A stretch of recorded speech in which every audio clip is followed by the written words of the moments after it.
Hello नमस्कार साथियों, कैसे हैं आप लोग। उम्मीद करता हूँ अच्छे होंगे। स्वागत है आपका अपना चैनल स्टडी ऑनलाइन क्लास में। तो प्यारे साथियों, आज पढ़ने वाले हैं बिहार बोर्ड मैट्रिक परीक्षा साइंस का यानी फिजिक्स का very very most important subjective question. अगर साथियों आप इस प्रश्नों को करते हैं तो आपके बोर्ड एग्जाम में काफ़ी हेल्पफुल होने वाला है। आज की वीडियो बहुत इंपॉर्टेंट होने वाला है, इसलिए आप लोग इस वीडियो को अंत तक देखिए, स्किप मत कीजिए, ताकि बोर्ड एग्जाम में क्वेश्चन आए तो आप लोगों से हो पाए। चलिए साथियों, प्रश्न एक है। अगर आप हमारे ग्रुप में नहीं जुड़े हैं तो व्हाट्सएप ग्रुप में आप लोग जुड़ जाइए, वीडियो के डिस्क्रिप्शन में लिंक दिया गया है। चलिए साथियों, प्रश्न एक है, किसी चालक का प्रतिरोध किन किन बातों पर निर्भर करता है। प्रश्न एक, किसी चालक का प्रतिरोध किन किन बातों पर निर्भर करता है। तो उत्तर लिखिए साथियों, जैसे लिखिए आप लोग हूबहू वैसे ही एग्जाम में लिखिए, आपका एक भी नंबर नहीं कटेगा एग्जाम में। उत्तर में क्या है, किसी चालक का प्रतिरोध निम्नलिखित बातों पर निर्भर करता है। आप लोग हमेशा ये कोशिश कीजिएगा कि किसी का उत्तर भी जब लिखते हैं तो पॉइंट बाय पॉइंट लिखे, ताकि आपका एक भी नंबर नहीं कटे। किसी चालक का प्रतिरोध निम्नलिखित बातों पर निर्भर करता है। पॉइंट एक में लिखिए आप लोग कि चालक की लंबाई पर तार की लंबाई जितना ही अधिक होगा, प्रतिरोध उतना ही अधिक होगा। साथियों, स्वाभाविक है, अगर तार की लंबाई जितना अधिक होगा उतना प्रतिरोध भी अधिक होगा। क्लियर साथियों, कि किसी तार की लंबाई पर तार की लंबाई जितना ही अधिक होगा, प्रतिरोध उतना ही अधिक होगा। चलिए साथियों, पॉइंट दो, पॉइंट एक हो गया। पॉइंट अब दो, कि चालक तार की मोटाई जितना ही मोटा होगा, प्रतिरोध उतना ही कम होगा। तार उतना ही पतला होगा, प्रतिरोध उतना ही अधिक होगा। साथियों, आप लोग थोड़ा ध्यान से सुनिए कि तार की मोटाई जितना मोटा होगा, यानी तार आप जितना मोटा लेंगे प्रतिरोध उतना कम जाएगा। ठीक है साथियों। और तार आप जितना पतला लीजिएगा प्रतिरोध उतना अधिक जाएगा। तो पॉइंट दो में क्या लिखिएगा कि तार जितना ही मोटा होगा, पॉइंट दो लिखिएगा, तार जितना ही मोटा होगा प्रतिरोध उतना ही कम होगा, और तार जितना ही पतला होगा प्रतिरोध उतना ही अधिक होगा। साथियों, यहाँ तक कंप्लीट। चलिए पॉइंट नंबर तीन, पॉइंट थ्री, चालक के ताप बढ़ने पर चालक का प्रतिरोध बढ़ता है। यानी चालक के ताप बढ़ने पर चालक का प्रतिरोध बढ़ता है, यानी चालक का ताप बढ़ेगा, ताप बढ़ेगा तो प्रतिरोध बढ़ेगा। साथियों, यहाँ तक कंप्लीट। समझने में किसी को दिक्कत है तो कमेंट कर सकते हैं आप लोग। यहाँ तक क्लियर? ओके। चलिए अगला प्रश्न।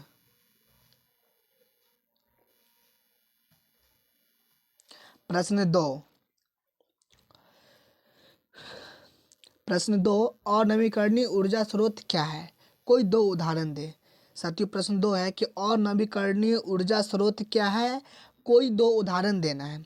चलिए उत्तर जानते हैं कि उत्तर में कि अनवीकरणीय ऊर्जा स्रोत के वे स्रोत है जिसका भंडारण सीमित है। साथियों, सीमित का मतलब ये हुआ कि ये जब तक चल रहा है तब तक, यानी आने वाला समय में ये खत्म होने की चांसेस ज़्यादा बनती है इसको।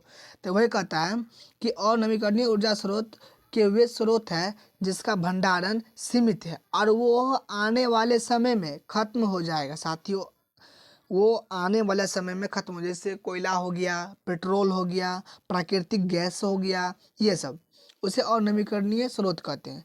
और उसका उदाहरण दीजिएगा आप लोग जस्ट एक लाइन नीचे कि कोयला जो आने वाला समय में ख़त्म होने वाला है, पेट्रोल हो गया वो भी ख़त्म होने वाला है, और प्राकृतिक गैस आदि। क्या साथियों, यहाँ तक क्लियर? ओके, आप लोग कमेंट कीजिए साथियों। चलिए साथियों, अगला प्रश्न, प्रश्न तीन है। ये वेरी वेरी इंपॉर्टेंट प्रश्न है, इसको साथियों आप लोग MBBI प्रश्न लगा लीजिए, मोस्ट इंपॉर्टेंट ये पूछा ही जाएगा। साथियों, प्रश्न तीन है, उत्तल लेंस और अवतल लेंस में अंतर लिखिए। साथियों, मैं आप लोगों को एक बात बताना चाहता हूँ, जब भी दो क्वेश्चन के बीच अंतर आ जाए, यानी जैसे बोल दे आपको उत्तल लेंस और अवतल लेंस में अंतर लिखे, या उत्तल दर्पण अवतल दर्पण में अंतर लिखे, या अभिसारी लेंस या अपसारी लेंस में अंतर लिखे, यानी जब भी इस प्रकार का क्वेश्चन आए तो आप लोगों को जो पहला लिखा होगा उसको फर्स्ट कर दीजिएगा, जो सेकंड लिखा होगा उसको सेकंड कर दीजिएगा, और बीच में कुछ इस प्रकार का लाइन खींच दीजिएगा। और हमेशा ऐसा ही करना है साथियों, जब भी अंतर आए तो डिवाइड करके लिखिएगा। चलिए उत्तर लेंस में देखते हैं एक में क्या होता है। उत्तर लेंस के बीच में मोटा तथा किनारे पे पतला होता है। उत्तर लेंस जो होता है साथियों बीच में मोटा होता है और किनारे पे क्या होता है, पतला होता है। जैसे इस प्रकार का देखिए, आप लोग देखेंगे इस प्रकार के बीच में मोटा है और साइड में क्या है, पतला है। क्या साथियों यहाँ तक क्लियर? उसके बाद अवतल लेंस में देखेंगे तो अवतल लेंस के बीच में पतला तथा किनारे पर मोटा होता है। जैसे साथियों आप लोग यहाँ पर देखेंगे कुछ इस प्रकार का, देखिए बीच में पतला है और किनारे पर मोटा है, किनारे पर मोटा। उत्तर लेंस में क्या है, 2 नंबर पॉइंट, उत्तर लेंस का फोकस दूरी धनात्मक होता है, यानी उत्तर लेंस का फोकस दूरी धनात्मक होती है और अवतल लेंस में फोकस दूरी ऋणात्मक होता है। क्लियर साथियों? और 3 पॉइंट में उत्तर लेंस में देखते हैं, उत्तर लेंस को अभिसारी लेंस भी कहते हैं और अवतल लेंस को अपसारी लेंस भी कहते हैं। क्या साथियों यहाँ तक क्लियर? साथियों एक प्रश्न यहाँ पे आ सकता है आप लोगों को कि उत्तर लेंस को अभिसारी लेंस कहते हैं क्यों, और दूसरा प्रश्न यहाँ पे यह आ सकता है कि अवतल लेंस को अपसारी लेंस कहते हैं क्यों। तो ये भी प्रश्न इंपॉर्टेंट है और नेक्स्ट वीडियो में करवाने वाले हैं। चलिए साथियों पॉइंट नंबर 4, उत्तर लेंस का उपयोग दूर दृष्टि दोष को ठीक करने में किया जाता है। यानी साथियों उत्तर लेंस का उपयोग दूर दृष्टि दोष को ठीक करने में किया जाता है। जैसे किसी को दूर की वस्तु को नहीं दिखता है तो उसके चश्मा में उत्तर लेंस का प्रयोग किया जाता है ताकि वो दूर की वस्तु को आसानी से देख सके। और अवतल लेंस का उपयोग निकट दृष्टि दोष को दूर करने में किया जाता है। अवतल लेंस का उपयोग नज़दीक वस्तुओं को बड़ा देखने में किया जाता है। साथियों यहाँ तक क्लियर? चलिए साथियों प्रश्न है 4, सरल सूक्ष्मदर्शी क्या है? इसका एक किरण आरेख खींचे। साथियों ये इंपॉर्टेंट क्वेश्चन है, VBI है, इसको लिख करके आप लोग याद कर लीजिए कि सरल सूक्ष्मदर्शी क्या है। इसका एक किरण आलेख खींचे, यानी फिगर भी बनाना है। साथियों पहले उत्तर जान लेते हैं इसका। देखिए उत्तर है, सरल सूक्ष्मदर्शी कम फोकस दूरी का एक उत्तर लेंस होता है। यानी सरल सूक्ष्मदर्शी कम फोकस दूरी का एक उत्तर लेंस होता है जिनकी सहायता से सूक्ष्म वस्तुओं को देखा जाता है। जी साथियों मैक्रोस्कोप होता है ना, मैक्रोस्कोप है साथियों, जो छोटी छोटी वस्तुओं को जिसे हम अपनी नंगो आंखों से नहीं देख सकते हैं उसे मैक्रोस्कोप में देखा जाता है, जिसकी सहायता से सूक्ष्म वस्तुओं को देखा जा सकता है। यह सरल सूक्ष्मदर्शी में उत्तर लेंस का प्रयोग किया जाता है। साथियों यहाँ पे एक ऑब्जेक्टिव बन सकता है कि सरल सूक्ष्मदर्शी में कौन सा लेंस का उपयोग किया जाता है, तो उत्तर लेंस का प्रयोग किया जाता है साथियों यहाँ पे। क्लियर? और एक फिगर है, ये उत्तर लेंस बनाए और ये 20 से इसको गुजारेंगे उखड़ता त्रिज्या से। साथियों यहाँ तक क्लियर? और यहाँ पे O हो गया, यहाँ पे F, यहाँ पे F' F1 यहाँ हो गया। क्लियर साथियों? और यहाँ पे कोई वस्तु को रखते हैं साथियों तो वस्तु किधर देखेगा, सीधे ऐसे जाएगा। क्लियर साथियों? और क्या से, फोकस से गुजरेगा साथियों, हमेशा फोकस से गुजरेगा। तो कुछ इस प्रकार से गुजरेगा साथियों, इस प्रकार से। क्लियर साथियों? और वस्तु से इधर से गुजरेगा तो कुछ फोकस हरदम गुजरेगा, फोकस ये हुआ, फोकस गुजरेगा। क्या साथियों यहाँ तक क्लियर? किसी को डाउट? साथियों डाउट नहीं है। चलिए साथियों यहाँ तक क्लियर है, इसको याद कर ही लीजिएगा आप लोग, ये फिगर को बना लीजिएगा, जैसे बनाए हैं वैसे बना लीजिएगा आप लोग। चलिए साथियों अगला प्रश्न को देखते हैं। प्रश्न 5 है, विद्युत मोटर का क्या सिद्धांत है? ये MVBI प्रश्न, मोस्ट इम्पोर्टेंट प्रश्न है साथियों, इसको लिख लीजिएगा। ये 2025 में भी आ सकता है साथियों, इसको आप लोग याद कर लीजिएगा। उत्तर है, विद्युत मोटर का सिद्धांत जब किसी कुंडली को चुंबकीय क्षेत्र में रखकर उसमें विद्युत धारा प्रवाहित करते हैं। उत्तर है साथियों, विद्युत मोटर का सिद्धांत जब किसी कुंडली को चुंबकीय क्षेत्र में रखकर उनमें विद्युत धारा प्रवाहित करते हैं। यानी साथियों विद्युत मोटर का सिद्धांत ये कहता है जब किसी कुंडली ले लीजिए और विद्युत क्षेत्र में रख करके उनमें विद्युत धारा प्रवाहित कीजिए आप, तो उस पर एक बल युग्म कार्य करने लगता है। और उस पर देखेंगे कि बल, जैसे किसी वस्तु को उठाते हैं तो बल लगता है, उसी प्रकार से काम करने लगता है। यह बल क्या कहलाता है? युग्म कुंडली को लगातार घुमाते रहता है, यानी यह लगातार क्या करता है, घुमाते रहता है, और जिसे क्या कहते हैं, विद्युत मोटर कहते हैं। क्या साथियों यहाँ तक क्लियर हो गया? साथियों ये फिजिक्स का टॉप क्वेश्चन होने वाला है और आप लोग इसको ज़रूर याद कर लीजिएगा, टॉप क्वेश्चन है फिजिक्स का। आप लोग इसको हर हाल में याद कर लीजिएगा साथियों। चलिए नेक्स्ट प्रश्न को देखते हैं साथियों। प्रश्न 6 है, ए मीटर एवं वोल्ट मीटर का उपयोग बताएं। साथियों ये इंपॉर्टेंट प्रश्न है, इसको लिख करके आप लोग याद कर लीजिए। ये ए मीटर और वोल्ट मीटर का क्या बताएं, उपयोग बताने के लिए कहता है। तो ए मीटर का उपयोग जानते हैं। ए मीटर का उपयोग हम परिपथ में विद्युत धारा को मापने में करते हैं। ठीक है साथियों, बस सिंपल उदाहरण लिखना है। ए मीटर का उपयोग हम परिपथ में विद्युत धारा को मापने में करते हैं। आपसे जब भी कोई पूछेगा कि बताओ ए मीटर का उपयोग या ए मीटर कहाँ उपयोग करते हैं, तो आप उसको बता दीजिएगा कि ए मीटर का उपयोग हम परिपथ में विद्युत धारा को मापने में करते हैं। जबकि साथ ही यहाँ पर ध्यान दीजिएगा, जबकि वोल्ट मीटर का उपयोग हमेशा विभवांतर को मापने में करते हैं। यानी यहाँ से एक ऑब्जेक्टिव आता है कि वोल्ट मीटर का उपयोग किया जाता है। तो ऑप्शन दे देगा तुमको ए मीटर, ऑप्शन बी विद्युत धारा, option C voltmeter, option D इनमें से सभी। तो किसमें टिक लगाइएगा, वोल्ट मीटर में लगाइएगा टिक। यहाँ से एक ऑब्जेक्टिव क्लियर हो गया साथियों। यहाँ से क्या यहाँ तक क्लियर हो गया कि ए मीटर का उपयोग हम परिपथ में विद्युत धारा को मापने में करते हैं, जबकि वोल्ट मीटर का उपयोग विभवांतर मापने में करते हैं। क्लियर साथियों यहाँ तक। साथियों प्रश्न 7 कहता है, आँख की समंजन क्षमता से क्या तात्पर्य है। ये मोस्ट इम्पोर्टेंट 2025 में एकदम 100% आने की संभावना है। इसको आप लोग हर हाल में इसको याद कर लीजिएगा। ये MBBI प्रश्न है बच्चों, इसको हर हाल में आप याद करके ही रखिएगा, और याद नहीं हो तो उसे नोटबुक में लिख लीजिएगा ताकि एग्जाम तक आपको हेल्प मिलता रहे। प्रश्न 7 है कि आँख की समंजन क्षमता से क्या तात्पर्य है। साथियों यहाँ पे आप लिखेंगे उत्तर कि नेत्र की वो क्षमता, कि नेत्र की वह क्षमता जिसके कारण नेत्र लेंस की फोकस दूरी में परिवर्तन करके, यानी नेत्र की दूरी में परिवर्तन करके, फोकस दूरी में परिवर्तन करके नज़दीक और दूर की वस्तु को स्पष्ट देखने की क्षमता को आँख की समंजन क्षमता कहते हैं। साथियों इसका आप लोग समझिएगा इसको, नेत्र की वह क्षमता जिसके कारण नेत्र की फोकस दूरी में परिवर्तन करके, नेत्र की वह क्षमता है जिसके कारण नेत्र की फोकस दूरी में परिवर्तन करते हैं, दूरी में और नज़दीक और दूर की वस्तुओं को स्पष्ट देखने में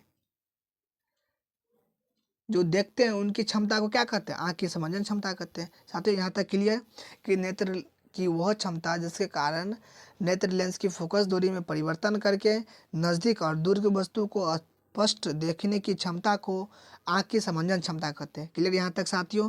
अभी आप हमारे व्हाट्सएप ग्रुप में जुड़े हैं तो लिंक डिस्क्रिप्शन बॉक्स में दिया गया, आप लोग क्लिक करके जुड़ जाइए। साथियों प्रश्न 8 है कि भूमि ऊष्मीय ऊर्जा क्या है।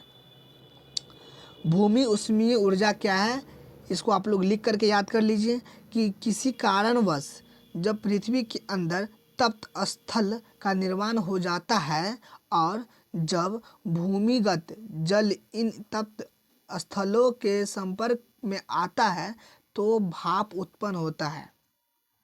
इन भाप का उपयोग हम मोटर के टरबाइन को घुमाने में करते हैं। इसे ही भूमि ऊष्मीय ऊर्जा कहा जाता है। साथियों इसका सिंपल सा समझिए इसे कि हम किसी कारणवश पृथ्वी के अंदर तप्त स्थल का निर्माण हो जाता है।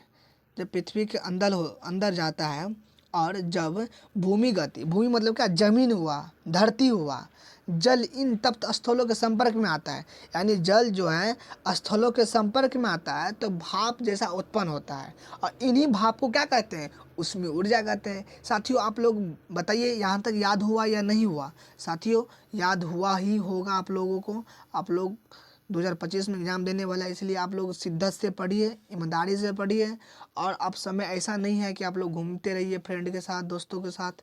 चलिए साथियों प्रश्न 9 है, आवर्धन क्षमता किसे कहते हैं और इसका ऐसा मात्रक को लिखे। साथियों ये MBBI प्रश्न है, इसे आप लोग हर हाल में याद कर लीजिए, यानी 100% आने की संभावना है 2025 के बोर्ड एग्जाम में साथियों, इसलिए आप लोग इसे हर हाल में इसको याद करके लिखते ही चलिए।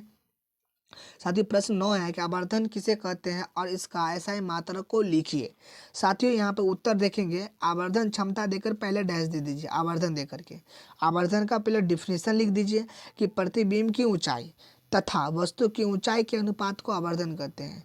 आप लोग को मिनट में याद करवाएंगे आवर्धन कि प्रतिबिंब की ऊंचाई, क्या, प्रतिबिंब की ऊंचाई और वस्तु की ऊंचाई के अनुपात को आवर्धन क्षमता कहते हैं। क्लियर साथियों। और यहाँ पे पॉइंट बना दीजिए कि आवर्धन को m से सूचित किया जाता है। क्लियर साथियों। आवर्धन को स्मॉल m से सूचित किया जाता है और आवर्धन का ऐसा ही मात्रक नहीं होता है, ये मात्रक विहीन होता है, ये इसका कोई मात्रक नहीं होता है, ये मात्रक हीन होता है। यदि प्रतिबिंब की ऊंचाई भी, साथियों यहाँ पर प्रतिबिंब की ऊंचाई को भी कहेंगे और वस्तु की ऊंचाई को यू कहेंगे। तो यदि प्रतिबिंब की ऊंचाई भी तथा वस्तु की ऊंचाई यू हो तो आवर्धन आवर्धन कहते हैं। ठीक है साथियों, यहाँ पर साथियों लिख सकते हैं कि आवर्धन बराबर फॉर्मूला, आवर्धन को कैसे सूचित करते हैं, स्मॉल m से। m बराबर प्रतिबिंब की ऊंचाई को क्या कहेंगे, v, और बट्टा आवर्धन की ऊंचाई को u। साथियों यहाँ पे अनुपात का मतलब बट्टा हो जाता है। क्लियर साथियों, यहाँ तक क्लियर साथियों। चलिए साथियों प्रश्न 10 देखते हैं। प्रश्न 10 MBBI प्रश्न है बच्चों, इसको कन्फर्म आप लोग याद कर ही लीजिएगा। ये 2025 में 100% आएगा, 100% नहीं आएगा आप लोग कमेंट कीजिएगा। साथियों, पानी में डूबी हुई लकड़ी मुड़ी हुई प्रतीत होती है क्यों। साथियों यहाँ पे आपको प्रश्न में थोड़ा चेंज कर सकता है कि पानी में डूबी हुई छड़ मुड़ी हुई प्रतीत होती है क्यों। साथियों सबका डेफिनेशन परिभाषा एक ही होगा, सिर्फ क्वेश्चन में अगर आपको छड़ दिया तो आप उत्तर में छड़ का उपयोग कीजिए, लकड़ी दी होगी तो लकड़ी का उपयोग कीजिए। मतलब जो प्रश्न में आएंगे बस वही आप लोग उत्तर में उपयोग कीजिएगा। यहाँ पर पूछा है कि पानी में डूबी हुई लकड़ी मुड़ी हुई प्रतीत होती है क्यों। तो साथियों उसका उत्तर लिखेंगे, पानी में डूबी हुई लकड़ी मुड़ी हुई प्रतीत इसलिए होती है कि जब प्रकाश विरल माध्यम से सघन माध्यम में प्रवेश करता है तो वो अभिलंब की ओर मुड़ जाता है। साथियों जब प्रकाश की विरल माध्यम सघन माध्यम में प्रवेश करता है तो वो अभिलंब की ओर मुड़ता है। यही कारण है कि पानी में डूबी हुई लकड़ी मुड़ी हुई प्रतीत होती है। साथियों अगर छड़ दिया होगा तो कैसे लिखेंगे, तो इसको जान लीजिए कि पानी में डूबी हुई छड़ की लकड़ी मुड़ी हुई प्रतीत होती है कि जब प्रकाश विरल माध्यम से सघन माध्यम में प्रवेश करता है तो वो अभिलंब की ओर मुड़ जाता है। बस यही कारण है कि पानी में डूबी हुई छड़ की लकड़ी मुड़ी हुई प्रतीत होती है। बस जो प्रश्न दिया होगा बस आप यहाँ पे चेंज कर देंगे और कुछ नहीं करना है साथियों। क्लियर यहाँ तक साथियों।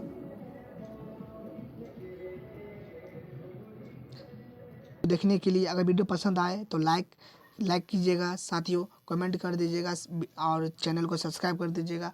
और अभी तक आप हमारे टेलीग्राम ग्रुप से नहीं जुड़े हैं तो स्टडी ऑनलाइन क्लास से आप लोग जुड़ जाइए ताकि वहाँ पे आप लोगों को PDF नोट्स मिल सके। साथियों यहाँ पर हम 10 मिनट के बाद भेज दे रहे हैं, डाल दे रहे हैं PDF, आप लोग इसको डाउनलोड कर लीजिएगा।